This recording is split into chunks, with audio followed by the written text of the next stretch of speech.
Thank you for your great work, Osprey. It's so important to be out there on the front lines. And our third speaker in this session is Devin O'Day. He will be talking about, as I told you earlier, dynamizing functional cosmology for a flourishing future. And I know you need to know what that means. And this is part of getting that message about a new story and how to live into a new story out in the world. Devin lives here in the San Francisco Bay Area and works with Brian Swim and Mary Evelyn Tucker as the project manager for their Journey of the Universe project. He has a background in entrepreneurship, marketing, media production, and public relations in the outdoor industry. And he's currently focused on experimenting around how to utilize the principles of entrepreneurship, digital marketing, and public relations to create systems, organizations, and movements to promote functional cosmology to a broader audience so he can help get this message out there. Devin.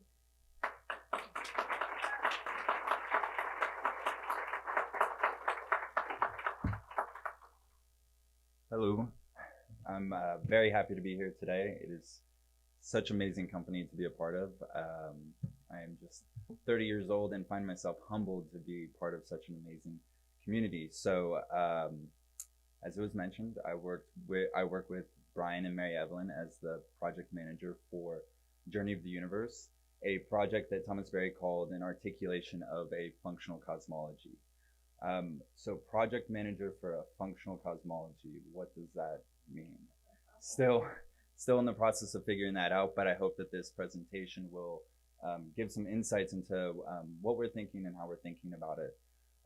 Disclaimer, I will be using some insights from the business world. I hope that they don't have stigma attached to them, but maybe that we could learn something from an area that might not be investigated as often. So anyway, first I wanted to give an idea of where I'm coming from. So I was born and raised in Tulsa, Oklahoma, and what you'll see here is a photo of Tulsa in 1918, the closest that I could get to of 1914 when Thomas Berry was born. I was just so struck in reading his biography about the industrialization that he experienced from his worldview of having values in the meadow into the transformation that he saw throughout his lifetime. And what I realized in my own lifetime is I've experienced the complete opposite. I came out of the industrial wonder world and eventually found nature through my experience in my undergraduate. So this was the value set that I was born into. In Tulsa, Oklahoma, one of the things that people note with pride is the grid-like structure of the streets and how easy it is to navigate and how safe and secure it is here. And so this is what I thought was valuable growing up. And so when you're talking about wanting to take this message and reach the world, I think that you're going to want to try to reach people like me that came out of a worldview like this and trying to draw them into a more broad living cosmology as opposed to this grid-like structure. And so growing up in this area, I was still drawn to ideas like philosophy and the wonder of science, but I found that in a community like this, they weren't very much valued. If they were valued at all, it was for their utility, but they weren't seen as means in themselves or ends in themselves. And that was really frustrating to me. But when I was growing up in Tulsa, I didn't really have a phrasing or an understanding of why this was frustrating to me. I just knew that it felt strange. It didn't feel good.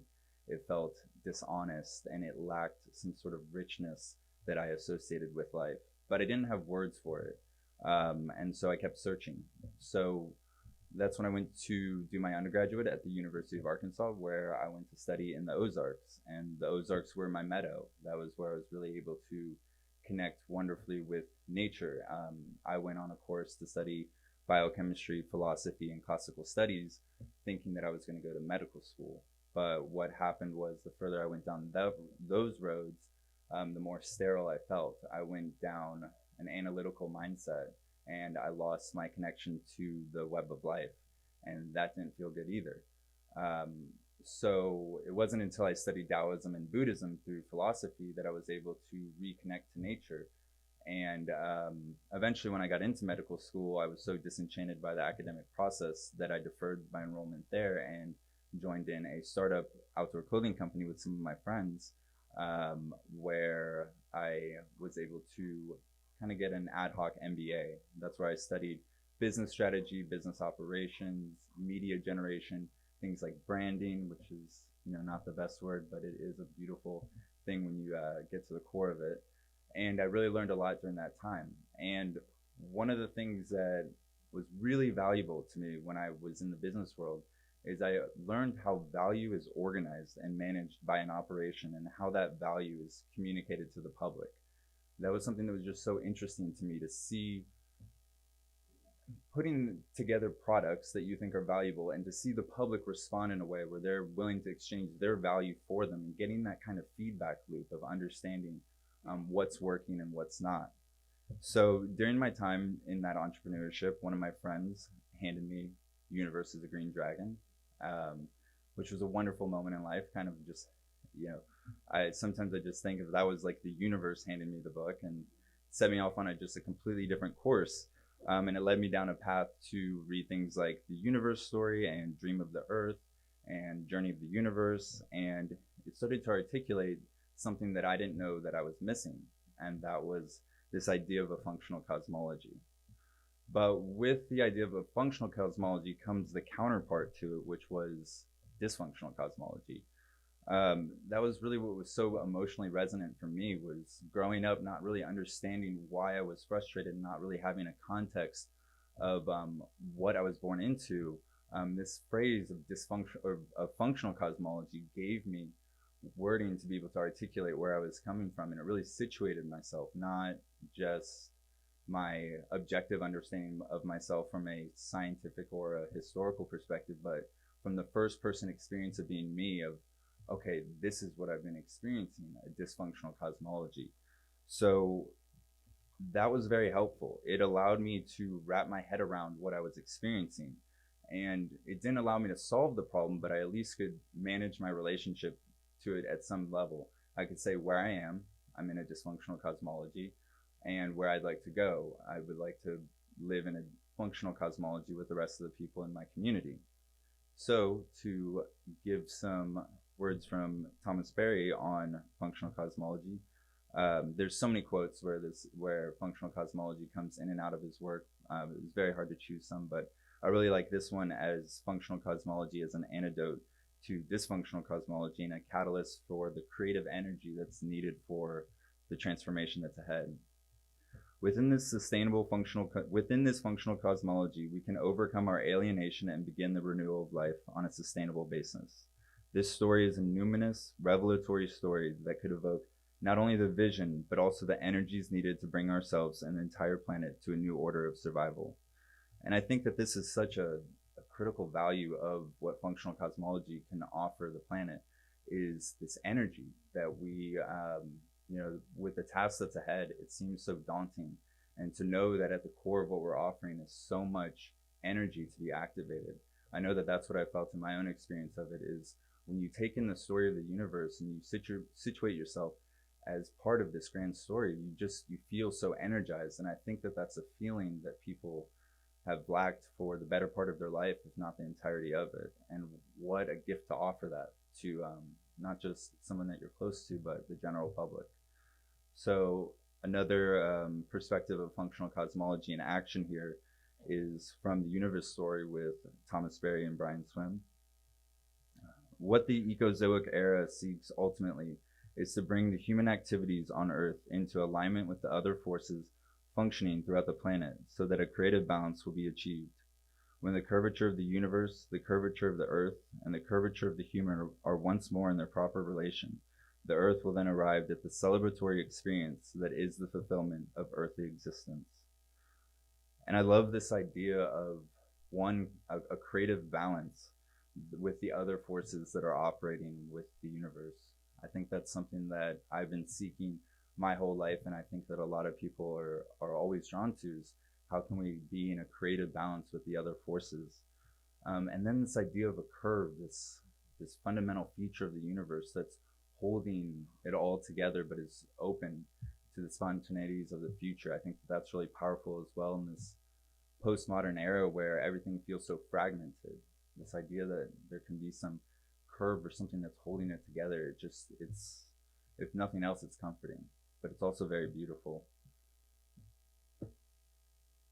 But to taking these ideas, 5 minutes, wow. Okay, well, I'm going to go through some stuff very fast. So what I'm doing with Journey of the Universe is taking stock of what we're working with. This is what that looks like. Just getting a solid sense of what we're working with so that we can collect it in some way to present it to the public in a unified manner. But the question is, after you collect all these things, it's what can I specifically do with respect to dynamizing these various assets so that the public can get them in a professional, coherent way. And so this is really where my past meets the present of bringing forth an entrepreneurship, organized manner to organizing these different media, forms of media and presentation to the general public. So, wow, there's so many things that I wanted to go through. One thing I love about business is that it presents that the system is the solution. So we all know that there's a large problem ahead, or that we're in it right now, and that problem is very daunting. And one thing that businesses have done in a very elegant way is they create systems to solve problems that seem too large for one individual or any group of individuals to solve by themselves. And so instead of thinking about it from a system is the solution way, I've been thinking about it as the ecosystem is the solution way. And without getting into it too much, this is the ecosystem that I imagine that we can present the Journey of the Universe materials in the future in a way that is dynamic, has many different seasons to its different presentations. Those different seasons of its presentations are articulated through things like the newsletter offerings that take people through the materials in a way with respect to the time that they're experiencing. But then the question is, how do we get people into the system? This is where we use some marketing and business principles to visualize this. This is called the engagement funnel. I don't know how many people are aware of this, but it's a really beautiful way of thinking about how to get people into your system. Starts with awareness at the top and then moves down to engagement as you go further.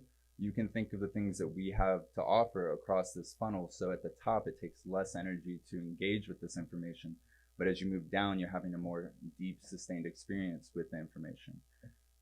And that is what we've been doing. The top of the funnel is really to broaden awareness. And how do you do that?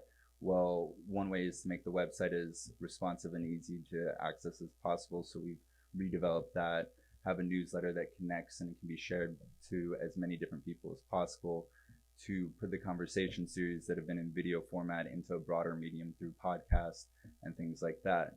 Then the question is, well, where does this funnel lead to? And another visual tool for this is the diffusion of innovation curve. And this can really help situate where we are in our path right now, which is there's the innovators, which is the first 2.5% that take in any information, then the early adopters and the early majority. So you can see the funnel leading into the innovators. And so that contextualizes everyone in this room as cultural and cosmological innovators. And the idea is, how can we connect everyone together so we can put ourselves in a position to connect with the early adapters so that the early majority can see us and so forth. Laggers will never join us.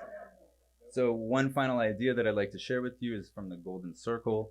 This is really what differentiated capitalism from something that's known as conscious capitalism, when everyone can make the same thing. It wasn't about what you can make, but why you can make it.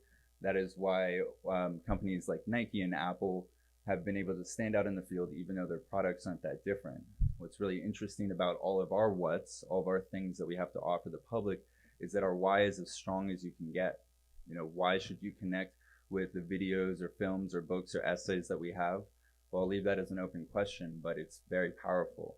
But what I'm really interested in these days is, what are we? When you take all these offerings that we have as a collective, what are we when we present ourselves to the public? So one way that I've been thinking about that is some sort of functional cosmology movement. What happens when you put all these things together? And it's so important to have a solid understanding and articulation of this, because the public needs to know what we are to be able to contextualize ourselves in their minds and be able to remember what we are and then reference it later when they're ready to go back to it. So more than just a functional cosmology organization is some sort of movement that's moving through the world. In a very simple form, it is a cultural movement, which I think is a beautiful thing that I would love to be a part of, getting this information to anyone that is interested in engaging with it and having a deepening relation. But defining what we are is so important, because once we define as we continue to define what we are, the how of how we will get across how we will accomplish our goal becomes more apparent as the place between the what and the why. And it's important that we do this because our why is as important as it gets, and it's worth every ounce of energy needed for success. Thank you.